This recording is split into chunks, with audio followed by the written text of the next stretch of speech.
Good morning, students. Today, we're going to read one of my favorite October books. It's called Room on the Broom. It was written by Julia Donaldson. The illustrator is Axel Scheffler. Room on the Broom.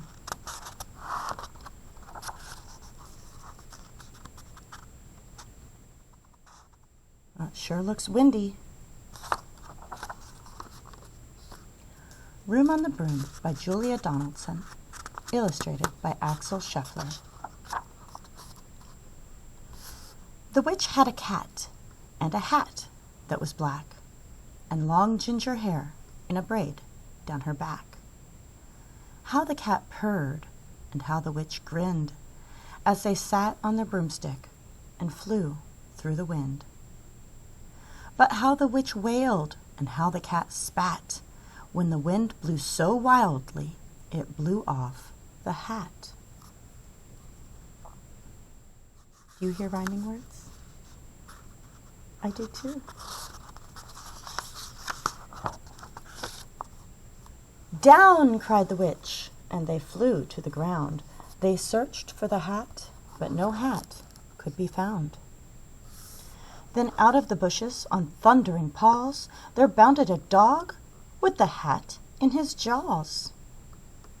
He dropped it politely, then eagerly said, as the witch pulled the hat firmly down on her head, "I am a dog, as keen as can be. Is there room on the broom for a dog like me?" "Yes," cried the witch, and the dog clambered on.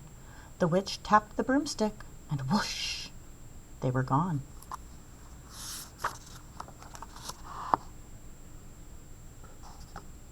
What do we see in the illustrations? Check carefully.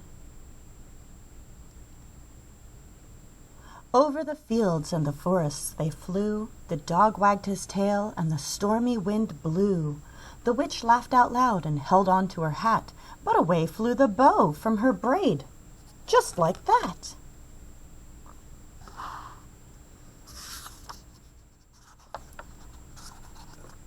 Down, cried the witch, and they flew to the ground. They searched for the bow, but no bow could be found. Then out from a tree with an ear-splitting shriek, there flapped a green bird with the bow in her beak. She dropped it politely and bent her head low. Then she said, as the witch tied her braid in the bow, "I am a bird as green as can be. Is there room on the broom for a bird like me?" "Yes," cried the witch. So the bird fluttered on.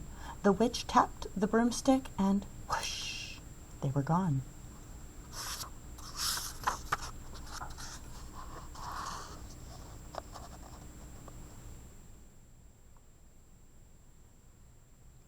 Over the reeds and the rivers they flew. The bird shrieked with glee, and the stormy wind blew. They shot through the sky to the back of beyond. The witch clutched her bow, but let go of her wand. Down, cried the witch, and they flew to the ground. They searched for the wand, but no wand could be found. Then, all of a sudden, from out of a pond leaped a dripping wet frog with a dripping wet wand.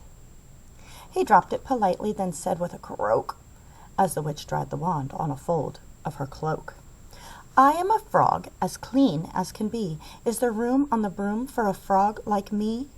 "Yes," said the witch, so the frog bounded on. The witch tapped the broomstick and whoosh, they were gone. Over the moors and the mountains they flew. The frog jumped for joy and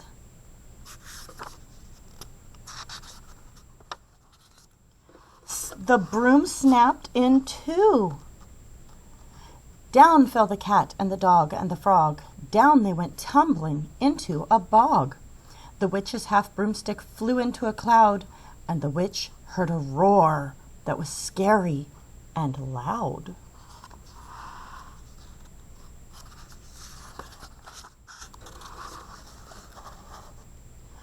"I am a dragon as mean as can be, and you, witch, look like a good supper to me. "No!" cried the witch, flying higher and higher. The dragon flew after her, breathing out fire. "Help!" cried the witch, flying down to the ground. She looked all around, but no help could be found. The dragon drew nearer and started to drool.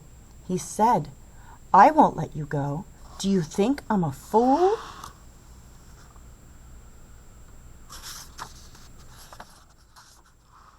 But just as he planned to begin on his feast, from out of a ditch rose a horrible beast.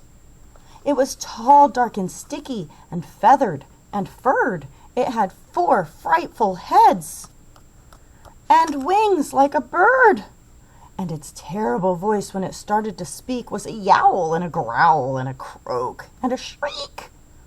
It dripped and it squelched as it strode from the ditch, and it said to the dragon, "Buzz off, that's my witch." The dragon drew back, and he started to shake. "I'm sorry," he spluttered. "I made a mistake. It's nice to have met you, but now I must fly." And he spread out his wings and was off through the sky.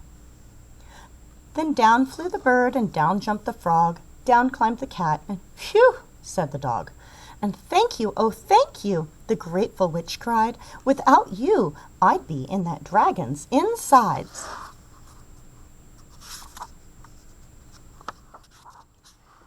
Then she filled up her cauldron and said with a grin, "Find something, everyone, throw something in." So the frog found a lily, the cat found a cone, the bird found a twig, and the dog found a bone. And they threw them all in, and the witch stirred them well, and while she was stirring she muttered a spell. Iggity, ziggity, zaggity, zoom! Then out rose a truly magnificent broom. It has chairs on it, with seats for the witch and the cat and the dog, a nest for the bird, and a pool for the frog. "Yes!" cried the witch, and they all clambered on. The witch tapped the broomstick, and whoosh! They were gone.